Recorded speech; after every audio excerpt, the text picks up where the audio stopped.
नमस्कार। आज दिनांक 17 जानेवारी 2024। माझे व्हिडिओ आवडतायत हे आपल्या कमेंट्स वरून मला लक्षात येतोय। धन्यवाद। आज त्या कमेंट्स मधली एक कमेंट घेऊन व्हिडिओ करावा आणि चेन थोडीशी ब्रेक करतोय, त्याबद्दल सर्वप्रथम क्षमस्व।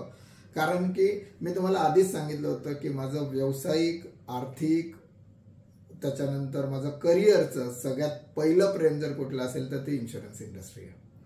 या इन्शुरन्स इंडस्ट्रीने मला इथपर्यंत आणून पोहोचवलं। सर्वसामान्य गरीब ब्राह्मण कुटुंबातून एक चांगला मध्यमवर्गीय, सुशिक्षित आणि या देशाची सेवा करू शकणारा एक युवक बनवलं। ह्या विमा क्षेत्रासाठी सर्वस्व। त्यामुळे मी आपल्या सगळ्यांची क्षमा मागून मी पहिले तो प्रश्न घेतोय।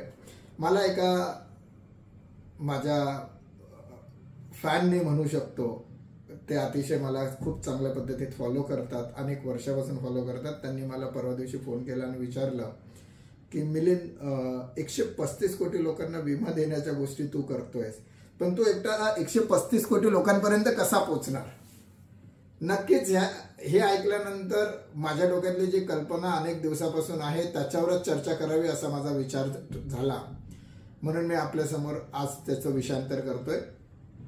लक्षात घ्या, ज्या वेळेस अजून एकदा परत विषयांतर करतो, प्रभू रामचंद्राने सीता मातेला आणण्यासाठी जेव्हा समुद्रावर सेतू बांधण्याचं काम हातात घेतलं आणि अंगात जे होते त्यांनी नील व नल यांनी राम नाव लिहून एक एक शिला, मोठमोठ्या शिला या समुद्रात टाकायला सुरुवात केल्या आणि त्या तरंगात त्याचा ब्रिज बनवला जात होता। त्यावेळेस संपूर्ण वानर सेना ही आजूबाजूच्या जंगलातून मोठमोठी शिला, दगड उचलून आणत होते आणि ते तिथे राम नाव लिहून टाकत होते। त्यावेळेस सगळे प्राणी जेव्हा मदत करत असताना एक छोटीशी खारुताई छोटे छोटे दगड उचलून तिथे नेऊन टाकण्याचा प्रयत्न करत होते। आणि त्यावेळेस लोक त्या सगळ्यांनी विचारलं की भाई, तुझ्या एवढ्याशा दगडांनी काय साध्य होणार आहे? तेव्हा ती खारुताई बोलली होती की नाही, ज्यावेळेस या सेतूचा इतिहास बांधला जाईल त्यावेळेस माझाही वाटा इथं मेन्शन केला जाईल आणि त्या दिवसापासून आपण त्याला खारीचा वाटा असं म्हणतो। तोच खारीचा वाटा मला 135 कोटी लोकांच्या विमा देण्यामध्ये घ्यायचा आहे। लक्षात घ्या, 135 कोटी लोकांना मिलिंद संभवकर विमा कवच देऊ शकतो का? तर नक्कीच नाही। परंतु मी एक स्वप्न बघितलंय। लोक मला असेही ध्येय वेडा म्हणतात। माझं एक ध्येय आहे की मी 1.5 लाख पुणेकरांना येत्या महिना, 2 महिन्यात, 3 महिन्यामध्ये विमा कवच देईल। ह्या विमा पॉलिसी मला स्वतःसाठी विकायच्या नाहीयेत, मला स्वतःचं आर्थिक गणित जुळवण्यासाठी करायच्या नाहीयेत। जसं 2016ला मी 11,000 पॉलिसी विकण्याचा विक्रम करण्याचा विचार केला होता, त्याच पद्धतीमध्ये आता आम्ही 1.5 लाख पॉलिसी विकण्याचा विक्रम करण्याचा विचार करतोय। पण तो कशासाठी? लक्षात घ्या, 1.5 लाख विमा पॉलिसी ज्या दिवशी मी विकेल त्या दिवशी भारतातल्या 32 लाख विमा एजंट मध्ये स्पार्क निर्माण होईल। आज त्या विमा एजंट्स मध्ये स्पार्क नाहीये, तो स्पार्क मला जागा करायचा आहे। हा खारीचा वाटा मला उचलायचा आहे। या विमा पॉलिसी विकून येणारं कमिशन मी माझ्या एका बँकेच्या अकाउंटमध्ये घेणार। त्या अकाउंटमध्ये मी आजपर्यंत कुठलंही ट्रान्झॅक्शन केलेलं नाहीये, ते फक्त मी या विमा पॉलिसीच्या कमिशनसाठी ठेवलंय। ते कमिशन मी फक्त माझ्या मध्यमवर्गीय बांधवांना, त्यांच्या मुलांना, त्यांच्या शिक्षणाच्या मदतीसाठी, मध्यमवर्गीय बांधवांना जर मेडिकलची हेल्प लागली असेल तर त्याच्यासाठी करणार आणि ह्याचं बँक स्टेटमेंट हे मी प्रसिद्ध करणार आहे।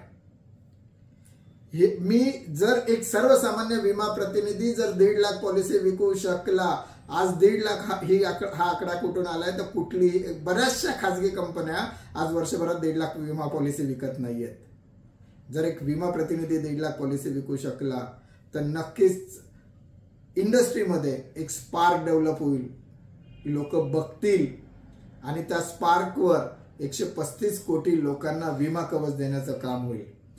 पद्धत पण खूप सोपी आहे। माझ्या वेबसाईटला किंवा आमच्या टीमला संपर्क करा, आपली सहज 1000 रुपये महिन्याची का होईना एक विमा पॉलिसी काढूया।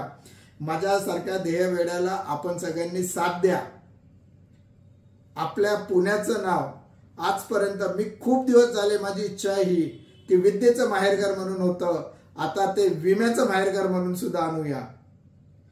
2047 पूर्वी भारताला विकसित राष्ट्र करण्यासाठी 2047 पूर्वी संपूर्ण भारताला विमित करूया आणि त्याची सुरुवात हे आपल्या पुण्यातून करूया।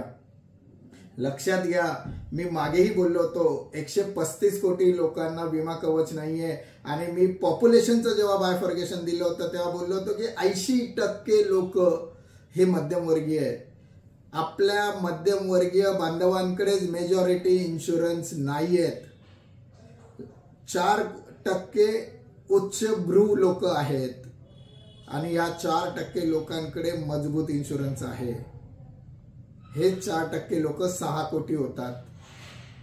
जर आपण 145 कोटी टोटल पॉप्युलेशन पकडलं आणि 4% गर्भश्रीमंत लोक पकडले तर 4% म्हणजे जवळपास 5.5 ते 6 कोटी लोक जनता होते.